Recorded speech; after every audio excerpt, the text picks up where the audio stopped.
बात करें रूस की तो रूस में कोरोना की वजह से मजीद 60 मरीज लुकमा अजल बन गए। वायरस का फैलाव रोकने के लिए लॉकडाउन 12 मई तक बढ़ाया जा सकता है। मॉस्को से शाहिद घुम्मन हमारे साथ मौजूद हैं, उनसे मजीद तफसीलात जान लेते हैं। शाहिद, बताइएगा रूस में मजमूई तौर पर क्या सूरत हाल है?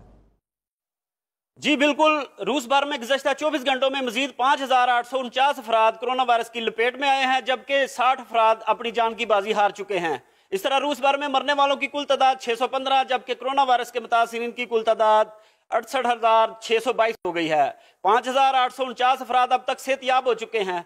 दारुल हुकूमत मॉस्को में अब तक कोरोना वायरस से हलाक होने वालों की तादाद 325 और इससे मुतासर अफराद की तादाद 36,857 हो गई है। अगर सेंट पीटर्सबर्ग की बात की जाए तो वहां पर 20 अफराद हलाक और 2,711 अफराद कोरोना वायरस से मुतासर हुए हैं।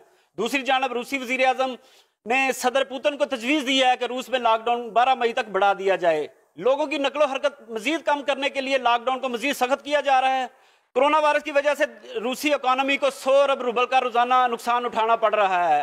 इसके साथ साथ रूसी सेंट्रल बैंक ने शरह सूद 6% से कम करके 5.5% कर दिया है। यहाँ पर मैं ये भी बताता चलूँ कि रूसी सदर व्लादिमीर पुतिन ने रूस में दोहरी शख्सियत के बिल पर दस्तखत कर दिए हैं। अब रूसी नेशनलिटी हासिल करने वालों को अपने मुल्क की नेशनलिटी छोड़ना नहीं पड़ेगी। जी।